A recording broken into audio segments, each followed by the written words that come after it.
All aboard.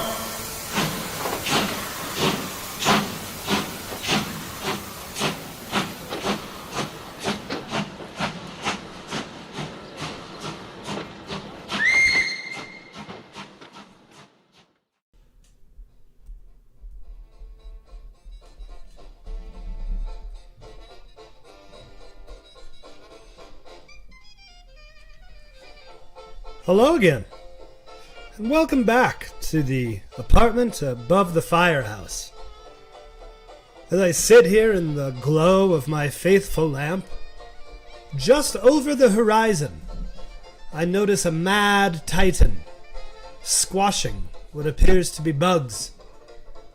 But perhaps that is for another time. For now, let us check in with our young correspondent, who I hear is having a conversation with a very special friend. Okay, so the recording is started. I'm going to start in 3, 2, 1. Hello, today I have a very special guest, author Mr. Ridley Pearson. And he's probably his Peter and the Starcatchers and Kingdom Keepers series are my favorite ones ever. So I'm very excited to have him on the show. Hi there. Hi there. Thanks for having me. Okay, so I was telling my school librarian about this, and All right. Love librarians. She gave me this copy of the first Peter and the Starcatchers book. Hey, that's pretty cool. At an educators meeting. And it's nice because this is my first copy. That's a little beat up there, Thompson. I'm afraid you've lost your cover. Yeah. Yeah, my dad got it for me for my kindergarten graduation. That's pretty young to be reading it. That's good for you if you could read it then. Could you read it or did you read it together? Yeah, we read it together. And then I read it on my own in 4th grade, I think. Good for you. That's perfect.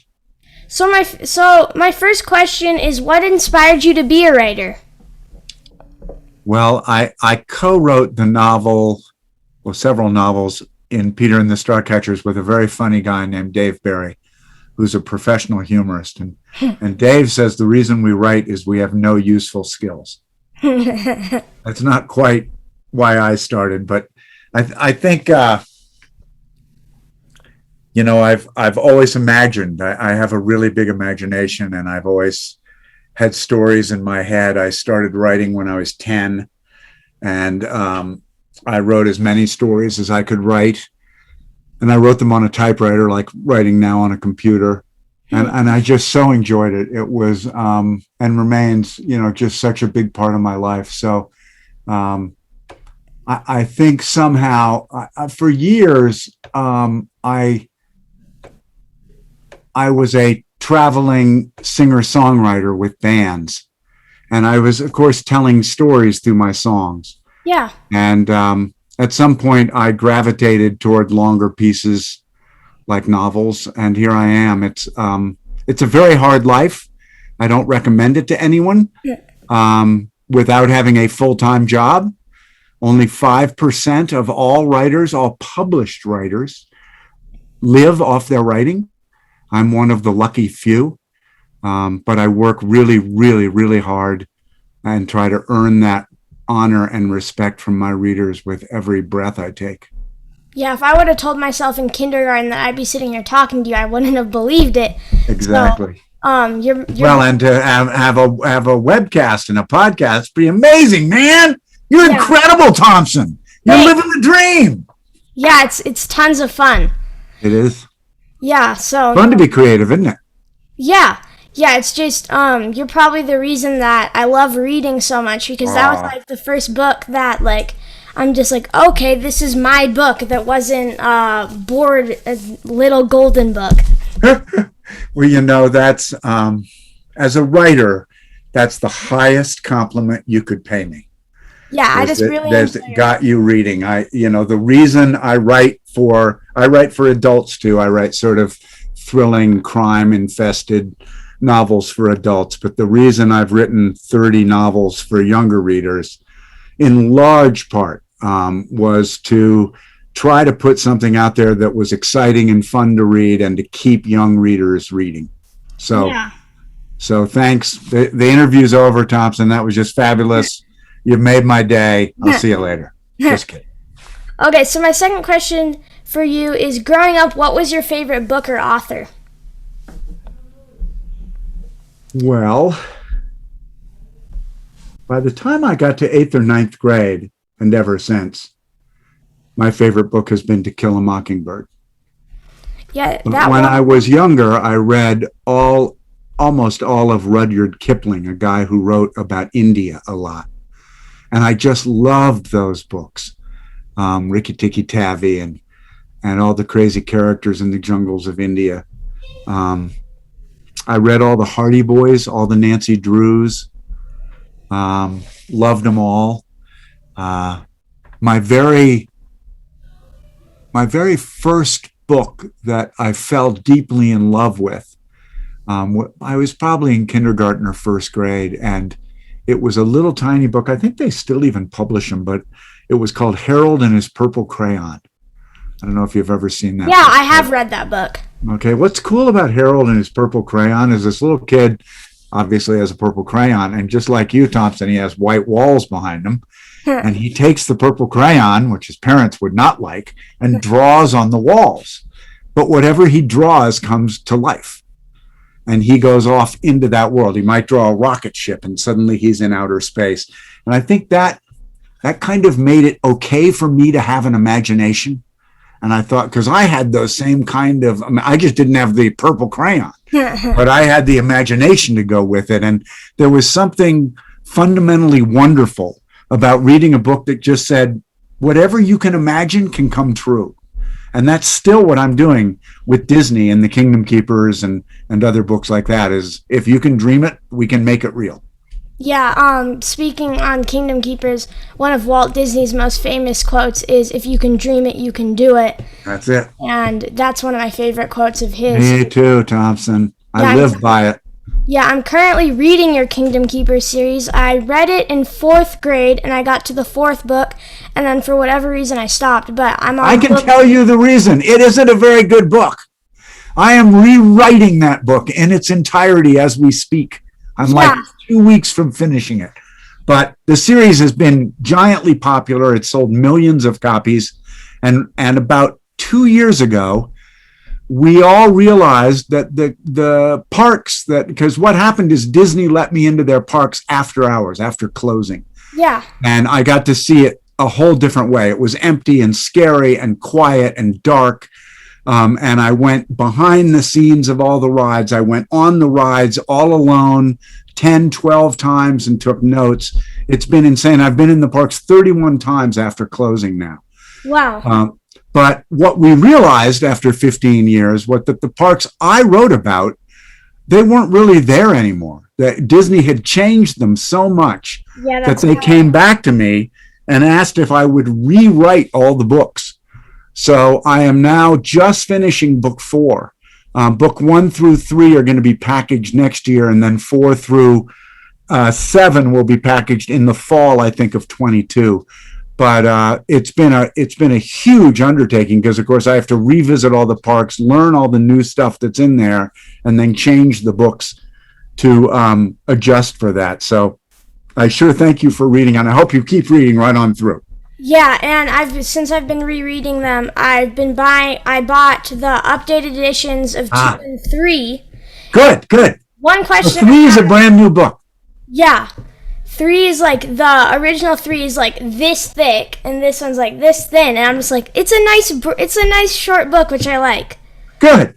And it's I was able to talk to the Imagineers about what rides are going in there right now as they're rebuilding it. And so it's very updated, and you go in rides. In the old book, you couldn't find the rides anymore because they're all gone. So the fun thing has been to create sort of a highly energized book, a little shorter, but highly energized and actually placed in a park that's there now. So, if my listeners are wanting to read the series, do you think that if they want to read it before the updated edition of 4 comes out, should they read the new updated version or should they read the original version? Disney would want them to read the new updated version. I actually just had a discussion with my editor about this yesterday. They would much rather young readers read the new editions because that way, if the kids then go into the parks, they'll see what's in the books. Yeah. If you read the original editions, which I adore, and as I said, have sold in the millions, so a lot of people like them. The trouble is, if you go in the parks now, a lot of what's in the book you won't be able to locate. Yeah, especially because a lot of it takes place in Epcot. The fact that it's just Epcot is, even right now, it's going through an extensive remodel. Big remodel. Yeah. So, yeah, and it's just I've loved that series. It's kind of gotten me back into reading because I was at a point where I was like, oh my gosh, I was like so swamped with schoolwork that I was like, I don't have time for reading anymore. Exactly what happens. And how old are you now? I'm 12 and I'm going. It's just perfect. I mean, what happens is we get so busy with schoolwork, and honestly, sometimes the books that school has us read aren't very interesting. No. So we start to go, I don't like reading, but the truth of the matter is, Thompson, the more you read, the smarter you get. Now, that may be not true if you read my books, but most books, mainly because you're seeing words on a page, you're learning vocabulary, you're recalling spelling. You get very smart the more you read. So my hope is that I and other writers can write exciting books that you really want to read. I have people read The Kingdom Keepers 5, 6, 7 times. And I really believe that the more you read, the smarter you get. Yeah, book 3 has been super good so far. The updated version, I'm really enjoying. Thank you. Thank you. I had so much fun doing it.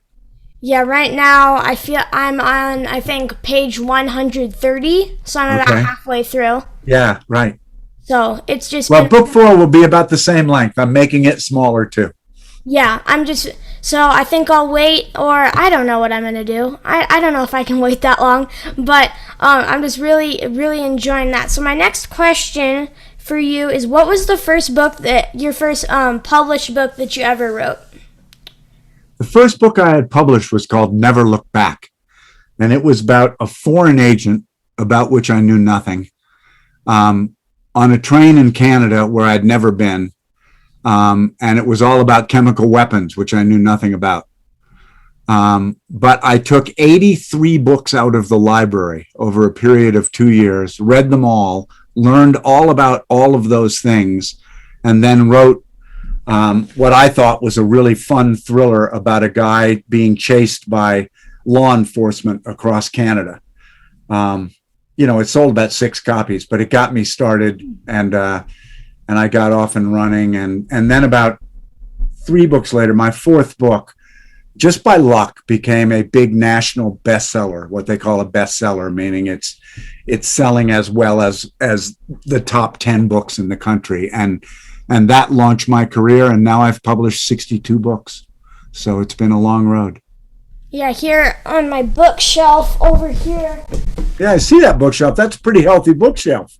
Yeah, I have an entire stack. Oh, look at you. Right here. Oh, you are amazing. So what happened? Let me tell you how this happened, Thompson. So I'll give you the short version of this so I don't put you to sleep. But I had never been to Disney World until I was in my 40s. And I had 2 young kids. My wife and I had 2 young kids. And we wanted to go to Disney World, and we went with a friend of mine named Dave Barry. And I wrote my publisher because they were connected to Disney at the time. And I said, is there anything special you could do for me and Dave Barry when we're down there? Well, they rolled out the red carpet. They nailed it. And we had the 3 best days you could ever have in Disney World. So one of the things my parents taught me is always write a thank you note. If somebody does something nice for you, or you go to a dinner or whatever, write a thank you note.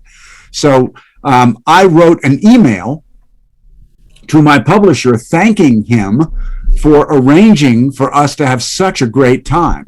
And he wrote me back and said, you need to call this woman, Wendy Lefkon, over at Disney Books, because she actually knew everyone and made everything happen. So I called Wendy Lefkon and thanked her. And I described how impressed I was with the attractions at Disney, because they each told a story. They weren't just like Six Flags where you go around and get sick on something. They actually had a beginning, a middle, and an end. And she said to me, you would be an Imagineer's dream. And I said, what's an Imagineer? And she explained that they are the people who design and build all the attractions. So one thing led to another. And eventually I wrote these books called The Kingdom Keepers, but it was all because I wrote basically a thank you note. Wow. So write your thank you note. Yeah. I love writing thank you notes. Me too. Yeah, so Imagineering is my dream. Great job to have.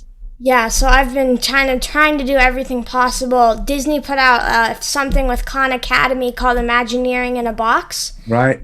And I've been working through that, and it's just been tons of fun. Yeah, and STEAM, if you can take STEAM courses, take those, because you can be an architect, an engineer, a sound designer, a light designer, and so the STEAM program has all the sort of math and science end of being an Imagineer covered. Yeah, I've been one of my grandpas he's actually an engineer. Huh? So I'm gonna try to get him to teach me some stuff about engineering. So the engineer that designed and built Expedition Everest, he was my guide when I went into Animal Kingdom at 4:30 one morning to work on the second book. Yeah. And he and I walked the entire track of Expedition Everest. It took about 2 hours. And then he said, well, now I'm going to bring some cast members in and we'll turn on the ride. It was maybe 5:30 or 6 at this point. And he said, and you can ride my roller coaster.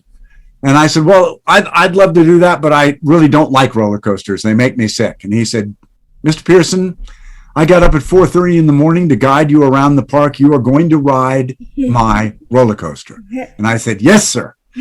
And so they turned on the roller coaster and I rode it alone at about 400 miles an hour through that place, screaming the whole way, a grown man going, get me off of this thing, because I was terrified. And then I put all that into the book. That's how I felt when I was in Disneyland a few years ago. I rode the Incredicoaster, and I don't even know that. What's the Incredicoaster? So, in Disney California Adventure, that thing, that big white one? Yeah, it used to be called California Screamin', but that's how I know it. Yeah. And I was just like, I was terrified because there was a loop-de-loop, and I was just like getting on this thing. Get me off of that thing. No, and I'm just like, I'm just gonna do it, and I had a great time once we got to the loop-de-loop, and I survived. I have never been on a loop-de-loop, and I never want to be on a loop-de-loop. It wasn't actually that bad. I just can't imagine being upside down. Once I realized that I was even upside down, I wasn't upside down anymore. So I couldn't do it. I'm telling you. I couldn't wait until it was over. Yeah, exactly. That's how I was. It was interesting because I've been on basically all the attractions in Disney World multiple times, but I had never been on Rockin' Roller Coaster. And I just didn't want to go on Rockin' Roller Coaster. So I was being toured around by a VIP guide, the vests that they wear. And she was really sweet. And we were driving around backstage at Disney Hollywood Studios. And we pulled up along Rockin' Roller Coaster. And she said, so this is my favorite ride. What do you think of it? And I said, well, honestly, I've never been on it. And she just stopped the car and she said, Ridley, you cannot write about Disney and not have ridden on Rockin' Roller Coaster. And I said, but I hate roller coasters. And she said, but you're going on this. So she basically took my hand, led me onto the roller coaster, and that thing it pulls 5 Gs in about 12 seconds. So your face is in one time zone and your teeth are in another. And I just like you, I wanted off. That's all I wanted was just like, get me off this ride, please. Get me off this ride. You've got to get me off this ride. In my head, going over and over and over. I was terrified.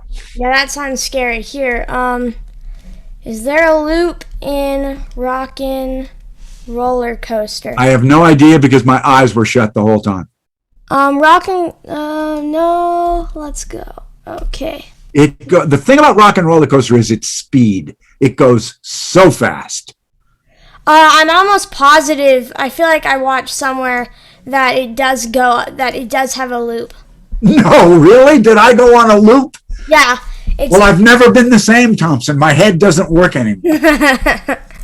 Yeah, it was just like, I'm just like, okay, this is the end. It was the same time I went on Big Thunder, and I've been on Expedition Everest one time, and I wasn't really scared for that one because I was like 8, and honestly, an 8-year-old wasn't scared to do anything. That's true. It's a really fun ride, I have to admit, but my kids like it more than I do. Okay, so my next question for you is, so you've kind of already answered this, but what inspired you to write The Kingdom Keepers? Like, how did you, what's your process of, like, how did you come up with characters like Finn and Charlene and all the other DHIs? Yeah, so there's a really long answer to this, but you can probably find it elsewhere. And that involves why I got into the holograms and all of that. That was a decision that I had to make because of the lawyers at Disney. Even though Disney asked me to write the book, it wasn't even my idea. They asked me if I could write a thrilling, exciting book like I write for adults, but for younger readers set in their parks. So when I went to do it, one of the things that I really believe in and I like to put into my books, because it's been a big part of my own life, is the concept of teamwork. That, yes, we can do things alone and we can do them well, but you can do even more and greater things when you work well with the team. And so in forming the initial idea for the Kingdom Keepers, I thought, well, I've got to have a team. I don't want it to be about one guy or 2 people. Well, this was a really stupid decision, Thompson. This is something you never want to do as a writer. But I did it. And so I created 5 characters, and 2 of them, Finn and Philby, they're sort of versions of me. I'm a real techie guy. And in many instances, I'm an Eagle Scout. So in many instances of my life, I've had to be a leader, even though I'm a reluctant leader, but you just have to do what you have to do. Creating those characters was pretty easy and really fun. And to this day, Finn and Amanda are probably my 2 favorite characters. But I created the character Charlene after our oldest daughter, Paige, who's cute and blonde and very athletic. So there's a lot of Paige in Charlene. And then I had a drummer in one of my bands who considered himself like a really handsome guy with the girls. He thought he was a really cool stud. And I don't know if he was or not, but he thought he was. And like he pressed his blue jeans. So he just looked so good. And I made Maybeck a lot like that drummer. And when I went to boarding school, I went to a private boarding school for high school. And one of the years I had an African-American roommate named Vern Dundee. So I shaped Maybeck a little bit out after Vern and a little bit after this drummer. And then Willa is again a little bit like me, because I was a musician for so many years and a singer actor before that, and because with writing books I have to go out into public and speak at big functions of 5,000 people stuff. Hopefully I can get out and get energized and do my thing. But really, the person I am is kind of a quiet guy in a little room, and I'm a little bit nerdy and a little bit lonely and that kind of stuff. So that's kind of Willa. Willa's a little bit withdrawn in the books, but she's very smart and she's always observing. I love to observe. That's why I've been in the parks 31 times to write Kingdom Keepers, is if you see something and listen to it and feel it, then you can really write about it. If you're just making it all up, it isn't, to me, as easy. So I love to do research, and especially to go somewhere and see it and feel it and smell it and taste it and be there in order to describe it better. Yeah, that's a lot. I've always heard authors say that characters are sometimes built around themselves. So that's just like super, and other people that they know. So that's super interesting. Yeah, it really is, because, that's who you know the best. So I take people I know, and I take 2 or 3 people and make them into one, because none of us is very interesting. But when you take 3 of us, we can be pretty interesting. Yeah, I feel like I see a lot of myself in Finn sometimes, just because I like leading. It's a lot of fun, and also my favorite character in the entire series is Wayne. Oh, Wayne! Do you know the story behind Wayne Thompson? No. I'm going to tell you. I know we got to leave soon, but I'm going to tell you one last story here. So the first of these 31 trips into the parks, after dark, at night, in the dark, no music, nothing's turned on. It's spookier than spooky can be. They took me to Splash Mountain. And there was a guy there, and he had white hair, and he had worked on Thunder Mountain for, I believe at that point, 35 years. That's crazy. I mean, Splash Mountain, not Thunder Mountain, Splash Mountain. And he walked me around the ride. Well, when you walk the emergency exits of Splash Mountain and the ride's turned off, the ride is dry. There's no water in it. There's maybe 3 spots where there's some water because it's level, but otherwise it's all drained out of there. So we walked this thing looking at these dry pipes, tubes, and of course, I spent an hour and a half, 2 hours with this guy, and you get to know him. And I started to realize I'd already begun writing the book at this point, and I turned to him and I said, sir, you are so much like this character I've put in a book, and he's kind of a mentor to the Kingdom Keepers, and he knows everything. This guy I was talking to had met Walt Disney years ago. Wow, he was all of that, and then it dawned on me, and I said, would you mind if I used your name in the book? And he said, no, I'd be honored. And I looked down at his name tag, and it said Wayne. That's so cool. And so I named him Wayne in the book.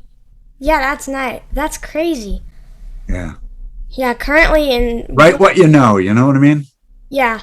Currently in book 3, they're trying to find Wayne. And I'm just like, it's been so long since I read the books, I forget what happens. So I'm just Hold your breath. Yeah. I love Wayne. I mean, I really admire and respect the man in real life. And he retired about 3 years ago. He's just the greatest guy. But the character in the book, I really love. He helps the kids, but he doesn't push them. He lets their imaginations work, but he doesn't tell them how to use them. He's just kind of a guy to metaphorically hold their hands and lead them through this quest. And he knows a lot more than most people know. That's what I will say about the books. When you're reading the books, trust Wayne. Yeah, Wayne has always been, he's like, his mysterious and knowledge, he's kind of mysterious, and his knowledge of the parks is just super cool. And it's just, I'm really, really enjoying the series. So I do have one more question for you. Sure. We are running out of time, and this one isn't really that serious. Have you ever had a Dole Whip? A Dole Whip? Yes. Okay. They're unbelievable. If you eat one, you have to eat about 5. Yeah, they're so good. I happen to like pineapple, so they are just so good. There was a party one time that I was invited to, which was after hours inside one of the parks, and that's what they served. I had about 3 of them. They're so good. Yeah, Dole Whip is so good. I think that I might have it. Oh, who cares? I have a Dole Whip t-shirt. No way! I try to wear as much as possible That's because so great. it's the greatest ice cream ever. It is the best ice cream. So, pineapple juice or no pineapple juice? Do you like the Dole Whip? Have you ever had a Dole Whip float? No, not a float, but they have pineapple in them. Yeah, so I haven't had a float. I'm not a big float guy. Yeah. I like ice cream. Don't dilute it and make it melt and everything. Just give me good ice cream. Yeah, I tried the Dole Whip float when I was in Disneyland, and I'm just like, I don't get it. I just want a Dole Whip. Exactly. I'm with you, Thompson. Dole Whips. Dole Whip. Hello, your young correspondent here, trying to do an outro before the host finds out that I'm doing it without him. He's watching Boy Meets World and eating a Dole Whip, and I didn't feel like I needed to interrupt that, so I'm gonna do it without him, but there's a chance that he could be upset, so we're just gonna keep this in between us. Don't tell the host. Alright, thank you all for listening once again, and I will see you in the next episode of The Apartment Above the Firehouse.